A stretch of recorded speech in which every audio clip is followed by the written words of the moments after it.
That's how the story starts. With a whisper. A secret passed around the village like gossip, but it wasn't gossip.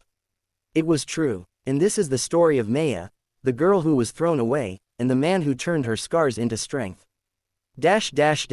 Maya had always been the girl everyone pointed at. She was 17, weighed more than most grown men, and had lived her life shrinking into herself even as her body grew larger. Her stepmother called her the burden. Her father, who once cradled her as a baby, now avoided her gaze. Who would marry this disgrace? Her stepmother spat one evening, loud enough for the neighbors to hear. She eats like a beast and moves like a sack of wet grain. The villagers laughed. Maya didn't. She swallowed her tears and learned silence. She was smart, brilliant, even, but never allowed to speak her mind. Her weight was the only thing people saw, and to them, it defined her value. Which is why, when the village headman arranged for her to be given away to a poor farmer as punishment for his unpaid taxes, no one objected. In fact, some chuckled at the justice of it. She'll eat him out of house and home. Someone joked, but Maya wasn't laughing. She was terrified. The day they loaded her onto the cart, no one hugged her goodbye. Not her father, not her stepsisters. The cart bounced over the dirt road, dust rising like ghosts, as the villagers' laughter faded behind her. The farmer's name was Heron. He lived alone on a quiet stretch of land that most thought barren. His clothes were simple, his home smaller than the chicken coop Maya used to clean. When the cart dropped her off, he didn't say much, just offered a jug of water and turned back to chopping wood. No welcome, no rejection, just indifference. Maya waited for the cruelty, for the shouting, for the chores, for the beatings, but none came. Days passed. She offered to cook, and he let her. She scrubbed the floors, and he said nothing.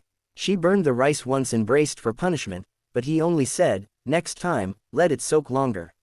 Each morning, she woke before dawn and watched him walk into the fog with a sickle and return covered in sweat and silence. He never asked about her past, never mocked her body, never stared at her with disgust. Just respect. Quiet, steady, unfamiliar respect. One morning, Maya followed him.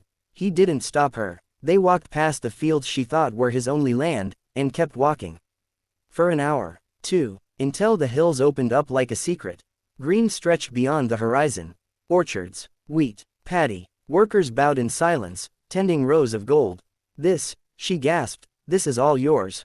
He nodded. In paper, yes, but land means nothing if your heart's not steady. She stared in disbelief. Why pretend to be poor? People listen more when you say less. That day, everything shifted.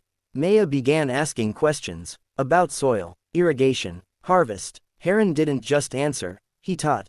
Patiently, daily. And when the books arrived, agricultural economics, climate resilience, yield strategy, he left them on the table without a word.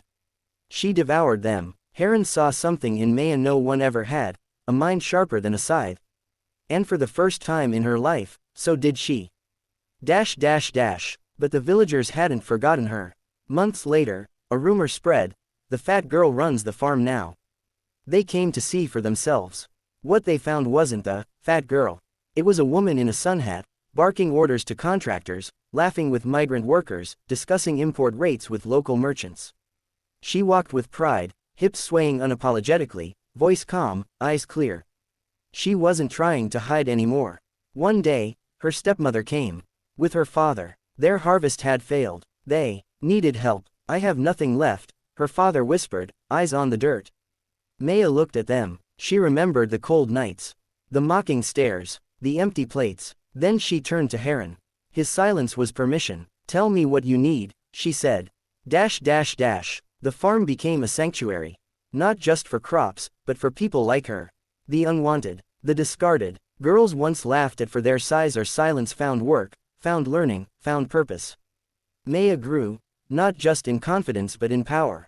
10 years later, her story was told in newspapers. On television, the once punished girl now owned cooperatives across 3 states. She spoke to Parliament about sustainable agriculture and gender equality in rural economies. And still, she never left Heron's farm. One evening, a young girl with round cheeks and teary eyes arrived at the gate. I was told, you take people like me. Maya smiled. No, she said, walking out to greet her. I take people with fire in them. Come. And she wrapped an arm around the girl's shoulder. The same way someone once had, when all she had was shame.